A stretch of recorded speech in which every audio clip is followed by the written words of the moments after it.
بسم اللہ الرحمن الرحیم۔ السلام علیکم دوستو، امرید Saleem, welcome to my YouTube channel Novel Orchard. کیسے ہیں آپ سب لوگ؟ جی تو گائز، آج ہم نے ریڈ کرنی ہے اپنے ناول کی 3rd ایپیسوڈ۔ اس سے پہلے اگر آپ نے میرے چینل کو سبسکرائب نہیں کیا تو سبسکرائب کر لیں، ساتھ میں بیل آئیکن بھی پریس کر لیں تاکہ آنے والی ویڈیو آپ کو ملتی رہے۔ ویڈیو کو لائک شیئر کمنٹ کرنا مت بھولیں۔ اور اس طرح سے ہے کہ میں نے جیسا کہ آپ کو بتایا ہے کہ میں نے 5 ایپیسوڈ تک دیکھنا ہے۔ اگر آپ لوگوں کا رسپانس اچھا ہوا تو یہ ناول کنٹینیو رہے گا، ادروائز یہ وہیں پہ سٹاپ ہو جائے گا، ٹھیک ہے؟ کیونکہ یہ لانگ ناول ہے اور لانگ ناول پہ آپ کو پتہ ہے کہ مجھے ریکارڈ کرنے میں بڑی مشکل ہوتی ہے اور ہر چیز دیکھنی پڑتی ہے۔ چینل کو میں ڈیڈ تو نہیں نہ کر سکتی۔ میں آپ لوگوں کے لیے اچھا ناول لے کے آتی ہوں، آگے سے پھر رسپانس نہیں ملتا تو پھر مجھے غصہ بھی چڑھتا ہے، دکھ بھی ہوتا ہے۔ اور میں نے آپ کو کیا بتانا تھا، ہاں، اگر آپ کا رسپانس اچھا رہا تو یہ 1 گھنٹے کے 2 گھنٹے پہ بھی ہو سکتی ہے، اور اگر مزید برا رسپانس رہا تو ایسا بھی ہو سکتا ہے کہ ناول میں دے ہی ایک دن چھوڑ کے کروں، باقی کچھ بھی ہو سکتا ہے۔ تو اپنا رسپانس بہتر کریں، کیونکہ آپ لوگ ہی تھے جو پچھلے ناول سنتے تھے اور چینل کے اوپر ایکٹیو رہتے تھے، اور اب آپ لوگ ہی ہیں کہ جو نہ کمنٹ کرتے ہیں، نہ ویڈیو دیکھتے ہیں اور نہ سنتے ہیں۔ باقی چلتے ہیں ناول کی طرف۔ وہ کالج سے واپسی پہ سب سے پہلے شاور لیتی تھی، پھر لنچ کرتی تھی، جتنی دیر میں وہ شاور لیتی اتنی دیر میں اس کی خاص ملازمہ رجو اس کا کھانا نکال کر گرم کرتی اور تازہ روٹی پکا کر دیتی تھی۔ البتہ یہ اور بات تھی کہ روٹی بہت کم کھاتی، اس کی زیادہ دلچسپی چائنیز رائس وغیرہ میں ہوتی۔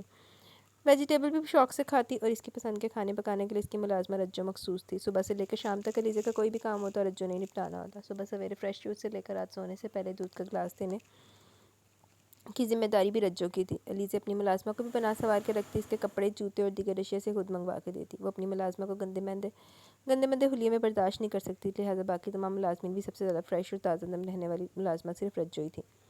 بڑی حویلی مبارک خان کے بعد قابل ذکر اور اہم مقام رجو کا ہی تھا، شاید اس لیے کہ مبارک خان وقار افندی کا خاص ملازم تھا اور رجو علیزہ افندی کی خاص ملازمہ کہلاتی تھی۔ دونوں باپ بیٹی کے ٹھاٹھ ہی نرالے تھے، کافی شاہانہ طرز زندگی تھا باقی سب سے ہٹ کر۔ وہ شاور لے کے آئی تو لنچ تیار تھا، 5-10 منٹ میں ہی وہ لنچ سے فارغ ہو کے اپنے بیڈ روم میں سونے کے لیے آ گئی۔ اسے سوئے ہوئے نہ جانے کتنی دیر گزری کہ اچانک کسی نے زوردار دستک دے ڈالی۔ بہت بڑا کے اٹھی اور ننگے پاؤں لپک کر دروازے تک گئی۔ دروازہ کھول دیا۔ آن؟ اس نے اپنے اعصاب کنٹرول کرتے ہوئے آنکھیں پوری طرح سے کھول کر حیرت سے آن کو دیکھا۔ دماغ کے ساتھ ساتھ نیند کی وجہ سے آنکھیں بھی بوجھل ہو رہی تھی۔ اسے اس وقت آن کی موجودگی کی توقع ہرگز نہیں تھی۔ علیزہ اپی، وہ ڈیڈ آپ کو بلا رہے ہیں، باہر لان میں بیٹھے ہیں، آن نے پیغام دیا۔ مجھے بلا رہے ہیں اس وقت؟ خیریت؟ علیزہ نے اس وقت پر ایسے زور دی جیسے اس وقت آدھی رات کا وقت ہو۔ کیوں اس وقت نہیں بلا سکتے؟ آن کو حیرت ہوئی۔ اس کی حیرت پر علیزہ تھوڑا سا ٹھٹک گئی۔ اس نے گردن موڑ کر اپنے بیڈ کے سامنے والی دیوار کے ساتھ نصب وال کلاک کو دیکھا جہاں اس وقت شام کے 6 بج رہے تھے۔ علیزہ اپنا سر تھام کے رہ گئی، یعنی وہ اتنی گہری نیند سوئی تھی کہ اسے دن رات یا پھر صبح شام کا فرق بھول گیا تھا۔ اور دوسرا یہ کہ اس کے بیڈ روم کی دیواریں بھی ساؤنڈ پروف تھی، باہر یا اندر کیا ہو رہا ہے کچھ پتہ نہیں چلتا تھا۔ پردے برابر کیے ہوتے تو دن میں بھی رات عمر آتی۔ علیزہ آپی، ہوش میں تو ہیں آپ؟ آن نے اس کا بازو پکڑ کر ہلایا۔ ہاں ٹھیک ہے، تم چلو میں آتی ہوں۔ وہ اپنے ہاتھ سے بال پیچھے ہٹاتی پلٹ کر واپس آ گیا۔ آن کندھے اچکا کر چلا کہ واش روم سے تولی سے چہرہ پہنچتی باہر آئے۔ ہاؤ! ایک دم اس کے کب سے ہاؤ کی آواز ابری۔ علیزہ ڈر کے ایک دم پیچھے ہوئی۔ اف! ہا ہا ہا! آپ ڈر گئی؟ وہ ہنس رہا تھا بے تحاشا اور علیزہ تل ملا کر رہ گئی۔ ادیت، یہ کیا بدتمیزی ہے؟ What naan sense! وہ اپنا غصہ کنٹرول نہیں کر پا رہی تھی، حالانکہ بلا وجہ غصہ کرنے والی، چیخنے چلانے والی لڑکی نہیں تھی، لیکن اس وقت اسے حقیقتاً غصہ آیا ہوا تھا۔ پہلے آن کے دروازہ دھڑدھڑانے کی حرکت اور اب یہ ایک ہی وقت میں 2 بار دہل چکی تھی۔ یہ بدتمیزی نہیں ہے تو کسی کو ڈرانے کا ایک انداز ہے علیزہ آپی، اس نے جیسے اپنی علیزہ آپی کی کم عقلی پر افسوس کیا۔ Shut up! Just shut up! ایک تو بدتمیزی بے خودکی کرتے ہو، پھر مسخرے بنتے ہو۔ علیزہ نے عدیت کو اچھا خاصا چھڑک دیا۔ علیزہ، یہ کون سا طریقہ بات کرنے کا؟ آسیہ افندی بیٹی کے تیور دیکھ کر حیران ہوئی۔ ماما، آپ نہیں جانتی یہ دونوں حد سے زیادہ بدتمیز ہو چکے ہیں، آس پاس کچھ نہیں دیکھتے اور مذاق کرنے لگ جاتے ہیں۔ علیزہ سچ مچ تب گئی۔ عدیت، کیا کیا تم نے؟ آسیہ افندی عدیت کی سمت پلٹی۔ علیزہ کو اپنے دونوں بھائی بہت عزیز تھے، دونوں جڑوا تھے، دونوں کی عمر 14 سال تھی، کافی ذہین اور لائق تھے، لیکن دونوں ہی حد درجہ شرارتی اور اپنی شرارتوں سے ہمہ وقت کسی نہ کسی کو ستائے رکھتے۔ بڑی حویلی میں بہت سالوں بعد ان کے دم سے رونق جاگی، سب ان کی شرارتوں اور چھیڑخانی کو انجوائے کرتے، لیکن اگر کبھی وہ اوور ہو جاتے تو ہلکی پھلکی ڈانٹ بھی کھا لیتے، اور اکثر اوقات یہ ڈانٹ انہیں علیزہ سے کھانے کو ملتی، کیونکہ سب سے زیادہ تنگ وہ اسی کو کرتے ہوئے درگزر بھی کرتی، مگر کبھی کبھی تو پھر یہ بھی ضروری ہو جاتا تھا۔ سوری بولو آپی کو، آسیہ افندی نے خفگی سے کہا۔ عدیت کا چہرہ اترا ہوا تھا۔ سوری! وہ کہہ کر فوراً کمرے سے باہر نکل کر علیزہ اس کی سوری پر چونک کر سیدھی ہوئی، تب تک وہ جا چکا تھا۔ مما! وہ خفگی سے تولیہ پٹک کر جھنجھلائی۔ اٹس اوکے، ٹھیک ہو جائے گا، وہ کہتے ہوئے واپس چلی گئی۔ علیزہ بال سنوار کر برے برے منہ بناتی آف موڈ کے ساتھ نیچے آ گئی۔ اس کا رخ لان کی طرف تھا۔ کہاں کے ارادے ہیں؟